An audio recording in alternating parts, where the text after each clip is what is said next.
I'm with Shlomo Tal, and we're here at the Western Wall Heritage Foundation Centre.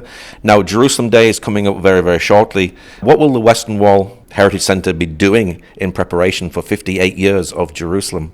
Thank you very much. The Western Wall have always been the center of the Jewish life and prayers and hope for the last 2,000 years since the destruction of the temple. So definitely the day when Jews were able to return back to the old city, that's a very happy day for us, and especially here by the Western Wall. So the Western Wall, there are going to be lots of different events. The first, the Jewish day starts from the evening, so we start celebration from the evening. There's going to be an evening prayer. Together with that, we'll set up an Israeli flag 53 meters long. Wow. So it's going to be a huge flag in the middle of the plaza of the Western Wall, and of course the prayers with important people over here. Next morning, the morning service. Also, lots of people are going to be coming to pray here and to thank God for us being able to return back home to this place and to pray here. Then during the day, we have very special broadcast to school students. All the school students in Israel, while they're sitting in their classrooms, they're going to be connected through our broadcast with the songs and celebration and everything what is needed for the kids to get to know a little bit more and to get personally a little bit more connected for this day. And in the afternoon, there's the great event happening in Jerusalem. We call it the March of Dancing Flags. So people from all over Israel are coming to celebrate this day. They start their march from lots of different spots in Jerusalem, all of them having their flags with them and singing and dancing. And by the end, late afternoon, they will come to the Western Wall Plaza to celebrate it over here. So that's what's happening on this special day. I imagine this is a very exciting day and just a day of celebration and fun and happiness. Right, it is. You can actually really feel the atmosphere and the happiness and us being able to thank for whatever we got. Especially after waiting for 2,000 years and the dream becoming true. I feel that this celebration is not only for us, for the Jewish people, it's actually the celebration for every person in the world who are desiring to be free, to return back home, to have their hopes to be fulfilled and, hoping for 2,000 years and then finally it's coming true. It's an inspiration that everyone who has any dream in the personal case or in the global, national, all the humanity, we can achieve it. You're starting the day off with prayer. Is that important? Prayer, the prayer is actually a way of expressing that I can do some certain things as a human being, but there is a power higher than me. That's part of the Jewish belief followed during the whole, 3,500 years of our history since Abraham. So the prayer is any first traditional Jewish holiday will start with a prayer, and the prayer on this specific day is less about asking for something, but more as a thanksgiving for whatever we are privileged to have. Now, Israel captured Jerusalem in 1967. What was life like before 1967 for the Jewish people? It's a very important question. So let's say since the destruction of the temple until 1948, this whole land was under different empires who were coming and conquering, and some of them allowed Jews to enter Jerusalem, some of them did not. The Roman Empire, the Byzantine Empire, they didn't let Jews even to enter Jerusalem. So during different times, as far as it was possible, Jews were coming to stay in Jerusalem, to pray in Jerusalem, and to come to the Western Wall as a place of prayer in the absence of the temple. And then after the Independence War, the old city stayed under Jordanian rule that captured it. So the Jews couldn't actually come to the most holy place, the Temple Mount, the temple, or the Western Wall is a remnant of the temple.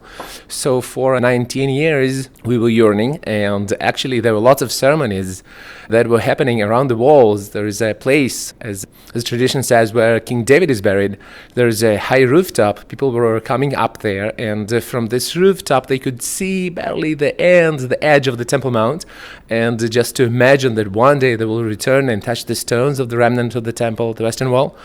And after the 6-day war, it was such a surprise and such a miracle that happened. After once again 19 years of longing, touching the walls was a great experience. The most mature soldiers, the paratroopers that arrived to the Western Wall, they all teared up. It was very touching. Yeah, it must have been quite an emotional time knowing that you couldn't allow to come here. And Israel actually, they weren't being aggressive. They ended up in a war that they never necessarily didn't want. But through that war, they actually won Jerusalem, and now Jews can pray at the Western Wall. Yeah, definitely. That's the picture. That's the story. We are always trying to hope, not to lose hope. And eventually we see that it works. Now, you're an Orthodox Jew. How important is it to come down here to pray? How important, as a person who has lots of different sides of my life. I'm a father, I have my job, I have my body and health, and have my habits and everything. But when we analyze it, we see that the heart is the most important thing. And the heart of the whole nation since the times of Abraham and Isaac, the binding of Isaac that happened here on the Temple Mount. The dream of Jacob's ladder happened here. King David happened here. So it's the heart. So, you need to touch the heart once in a while. And we have these special days like the holidays, and especially Jerusalem Day. When you come and pray here, it's about the heart. Do you see it as a miracle from God, 1967, being able to come and pray once again right down here in the heart of Jerusalem, next to where the temple would have stood? Is the personal question? So definitely I do see it as a miracle from God. If I analyze the whole Jewish history, it's people who were spread to more than 110 countries around the world, keeping up their tradition. They were beaten up in so many different places and persecuted everywhere. And despite everything, we could gather back after 2,000 years, speak the same language, follow the same tradition and faith, and to return to reestablish our state. If it's not a miracle, so what it can be? I imagine there'll be prayers for the hostages this year as well, because Israel still is in a very difficult position, isn't it? Definitely, our heart is with our sisters and brothers in captivity. Always have been, but especially recently, we are reminded, that not everything is fixed in this world yet, and some people are looking for their personal freedom also, and definitely there are going to be prayers. We mention them every day in prayers by the Western Wall, and personal prayers all around the world. And here definitely there's going to be a special place for the prayer for the hostages as well. So the mayor will be here, so it's going to be a really, really joyous celebration, isn't it? Yeah, definitely. The mayor of Jerusalem is going to be here. Definitely, that's the day of the city. Something interesting is happening here in the excavations since 1967. We started the excavations around the area of the Western Wall, and everywhere we dig, we find the history from the times of the prophets. We found here seals of people their names are mentioned in Tanakh, in the books of prophets, and one of the very special seals that we found is actually, it says, the mayor of Jerusalem. From 2,700 years ago. Wow. In Hebrew. So there was a city mayor, the mayor of the city of Jerusalem 2,700 years ago. And today on Jerusalem Day, our modern city mayor of Jerusalem is going to be joining the celebrations. That's kind of closure. And there's a lot of archaeology going on today just right next to the Western Wall as well, isn't there? Right now, yeah, we have several archaeological digs. We are always trying to discover, because for us it's it's like you go and visit your grandma or grandpa and not just reading about them. So that's what we are doing. We are visiting them through the remnants of their history here. And it proves also that Israel was here 2,000-3,000 years ago. Yeah, some people like to see it like that. I personally don't need to prove the names of this country, the places, everything what is written in all type of spiritual holy scriptures and secular. It says all it. It's just not reading it. It's not saying about anything about this existence not being existent.